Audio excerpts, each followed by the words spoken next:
témoin du jour n'est autre que Massengo Rosen. C'est votre nom à l'état civil. Il faut dire que vous êtes né d'un père fonctionnaire d'État et d'une mère docteur vétérinaire. Effectivement. Voilà, c'est donc à Pointe-Noire que vous êtes né. Pointe-Noire, la capitale, la deuxième ville du Congo-Brazzaville. Et c'est dans les prescriptions et exigences, on va dire, de la foi chrétienne que vous avez évolué, mais cela ne vous a pas empêché de suivre vos pulsions et vos passions. Effectivement. En tout cas, bienvenue sur notre plateau. C'est un bonheur d'être sur ces midis. Une belle et grande émission. Merci. Que je suis de partout où je suis. Et aujourd'hui, je suis sur le plateau, donc voilà, c'est un bonheur. Oui, le bonheur, il est partagé. Racontez-nous un peu, s'il vous plaît, cette enfance à Pointe-Noire. Oui, c'est Rosen Yaour, un jeune qui vit avec ses parents. Et comme tout jeune, un peu friand du mouvement de la jeunesse à l'époque où nous avons des artistes qui agrémentaient un peu le milieu jeune avec la musique qui vient d'ailleurs, de l'Afrique du Sud, l'Yvonne Chaka Chaka. Donc j'ai fait un peu cool à l'époque, c'est-à-dire danser du Sumurf, un peu du Michael Jackson de temps en temps. Mais en tout cas, c'est un côté que les parents n'apprécient pas très souvent pour les enfants. Et le souhait des parents est toujours l'enfant aille à l'école. Parce que bon, c'est un avenir qui n'est pas prometteur. Parce que nous sommes tous d'accord que la musique en Afrique, elle n'est pas structurée, elle ne garantit pas en soi l'avenir d'un enfant. Et surtout, vous, au départ, ce n'était pas la musique. C'est-à-dire que c'était plutôt la danse. Vous étiez attiré par la danse. Mais même les chansons de Michael, je m'y mets. Vous voyez, ils ne connaissaient pas l'anglais, mais tu vois un peu ce que ça faisait. Et ils ne connaissaient pas l'anglais et les gens appréciaient comme ça. Par contre, dans les chansons rumba, aussi gamin, je ne maîtrisais pas bien le lingala, mais en tout cas, j'interprétais bien le lingala, que ce soit les grands chanteurs de l'époque, que ce soit des Bantous, la capitale, et tout, puisque papa avait des CD vinyles à la maison. Et quand j'ai chanté, les grandes personnes, oh, mais l'enfant là, mais la parole là, même moi, le grand, je ne connais pas, mais apparemment, lui, il suit ça bien. Tu vois, ça suscitait quelque chose comme ça, mais les parents étaient très durs, et il fallait toujours satisfaire les parents d'un moment à l'autre, et tout, voilà. Et quelque chose de plus fort, quelque sorte. Et comment est-ce qu'ils réagissent lorsqu'ils se rendent compte qu'en fait, vous les avez trompés durant tout ce temps? C'est-à-dire, parce qu'au départ, vous ne leur avouez pas que vous avez un penchant pour la danse. C'est après qu'ils le découvrent.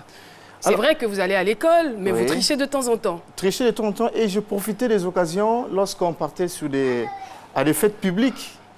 Dans les fêtes publiques, lorsqu'on demandait qu'un enfant danse, et j'ai profité pour montrer aux parents que oui, je vais faire l'école, mais j'ai un autre don dans moi là. Et quand je dis quel enfant peut danser, c'est moi. Et quand j'ai rentré, j'exhibais les parents et bêtés. En même temps, ah, mais l'enfant là danse. Et tout le monde, votre enfant, il est formidable. Il est formidable et tout. Et voilà un peu.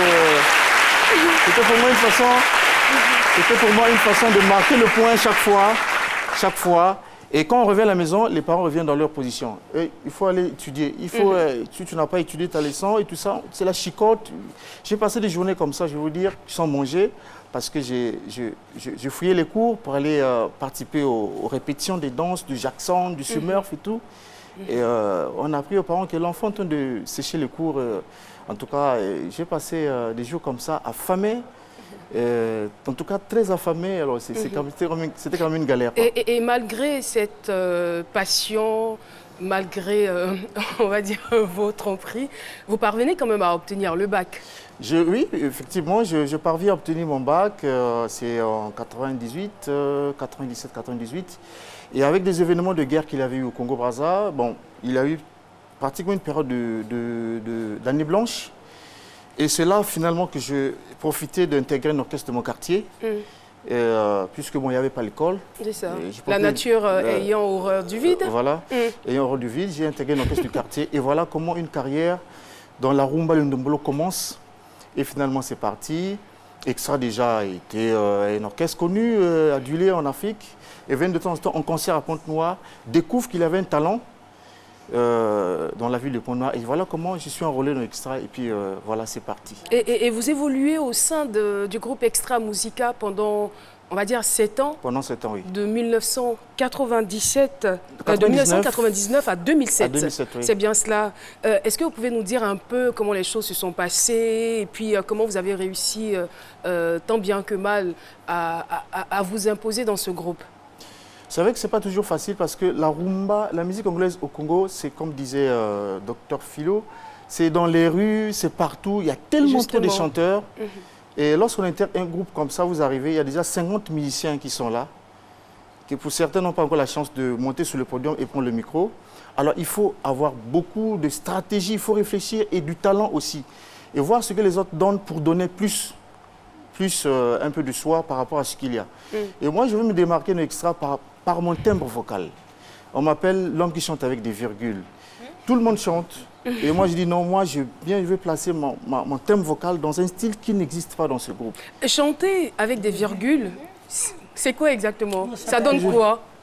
L'amourei, yo mabeng, porkotsingambeli, namakongo ai, yo zakolong, l'amourei mbesile, namedengala.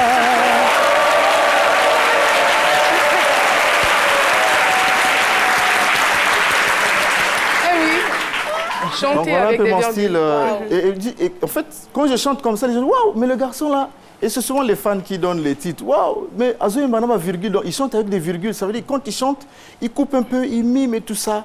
Et voilà le style qui m'impose d'extra très vite. Et je suis parti, bon, lead principal dans tous les chœurs de l'album Obligatoire. Trop c'est trop. Et l'album Obligatoire, j'étais le lead principal d'Extra Musique. Et qu'est-ce qui faisait la force de ce groupe? Parce que c'est un groupe qui a quand même cartonné pendant un moment. Oui. Alors, c'était quoi la force de ce groupe?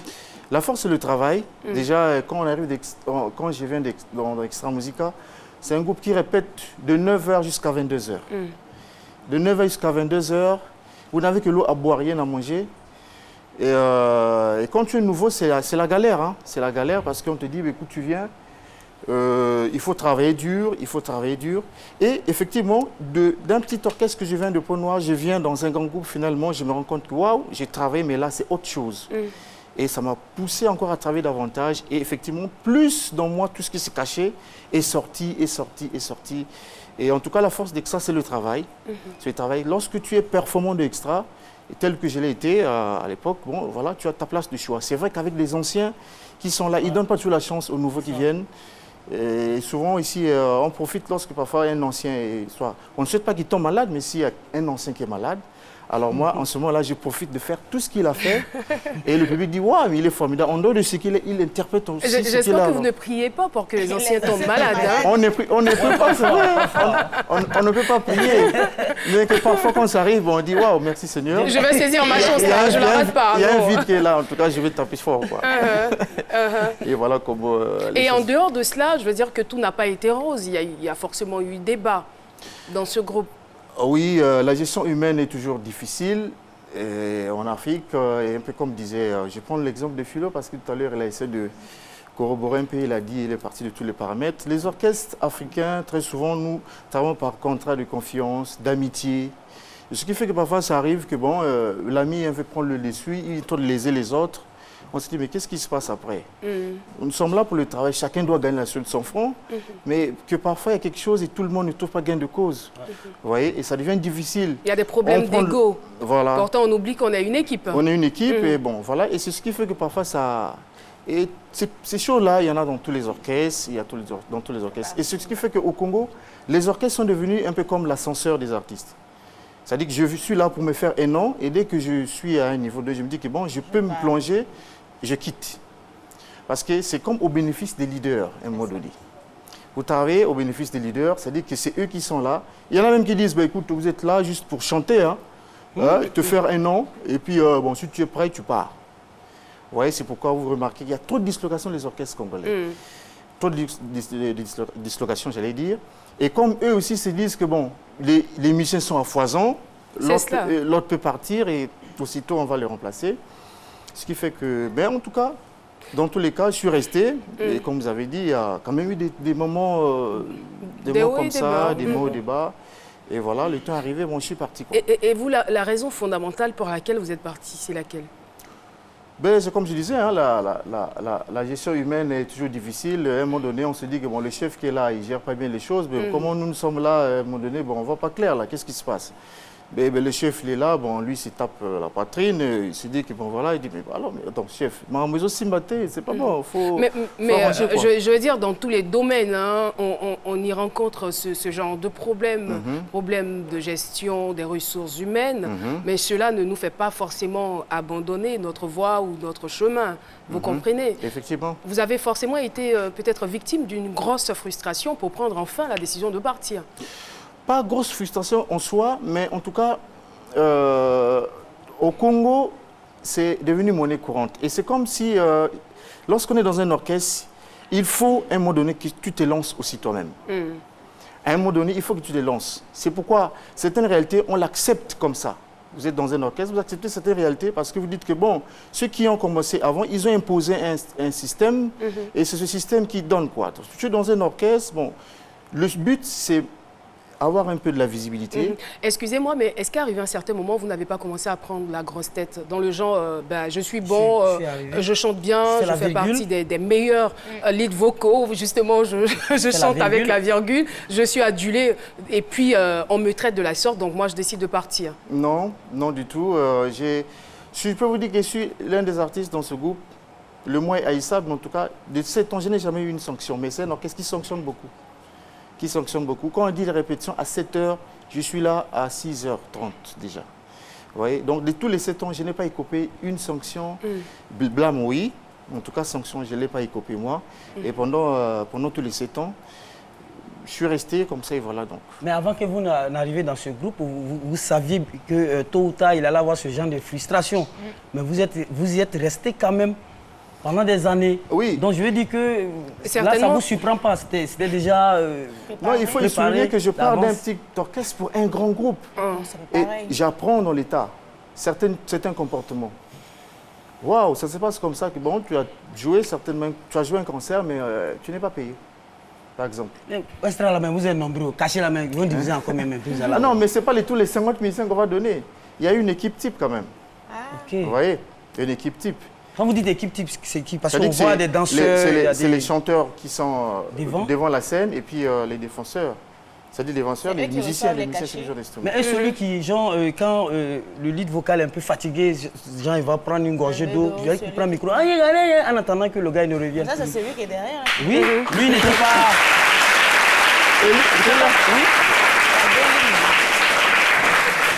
Ça fonctionne comme ceci. Il y a des chanteurs qui chantent un chœur et chacun intervient en vocal, en solo vocal. Et après le chœur, c'est le seben, donc le show. Et la tala courante, tu fais danser les gens. Mais vous êtes parti à quel moment? Parce que je vois qu'il y a eu Extra Musica Zangoul et Extra Musica, enfin, un autre groupe d'Extra Musica. Donc vous étiez scindés en 2 groupes. Oui, quand je suis parti, je n'étais pas seul, nous sommes partis à 5. Nous sommes partis à 5. Et donc, nous avions monté l'orchestre Universal Zangoul. D'accord. Universal Zangoul. Et dans ce groupe, nous avions lancé un album, Tapis Rouge. Et dans cet album que j'ai signé un titre, Yaourt Love, qui est sorti meilleure chanson du Congo. J'ai eu un trophée, meilleur chanteur, meilleure chanson du Congo. D'accord. Félicitations. Vous faisiez la rivalité ou pas entre Extra Musica Universal Zangoul et Extra Musica International? Je veux dire, la collaboration continuait à distance ou bien c'était une sorte de rivalité qui existait entre vous? Rivalité, là, ça se fabrique là-bas au Congo. Là. Ça se fabrique là-bas. Non, tous les hommes sont pareils. Hein? Au Congo, rivalité, ça se fabrique vraiment là-bas. Et quand on quitte comme ça, vous n'êtes pas vu de bon oeil par l'ancien groupe. Bon, à force des choses, et le disque était très bon, Tapis Rouge. En tout cas, en dehors de la chanson que j'ai eue, il est sorti le meilleur disque de l'année. On a eu pas mal des contrats comme ça autour de ce disque Tapis Rouge. Et la collaboration avec Extra, c'était vraiment le show. Hein. C'était vraiment le show. Et il y a eu certaines prestations nationales ou un invité universal. Et Extra désistait, ne venait pas jouer. Quand il voyait sur la liste, il y a Universal, non, je ne joue pas. extra désisté. Et on avait vraiment du vent en poupe et tout. Bon, c'est vrai, malheureusement, il est arrivé encore, on s'est séparé un peu. Parcours de combattant, il faut avancer, avancer, avancer. Alors, dans la deuxième partie de l'échange, on va parler un peu de votre carrière solo, des difficultés que vous avez rencontrées et la foi qui vous anime. Et ça sera juste après la pub.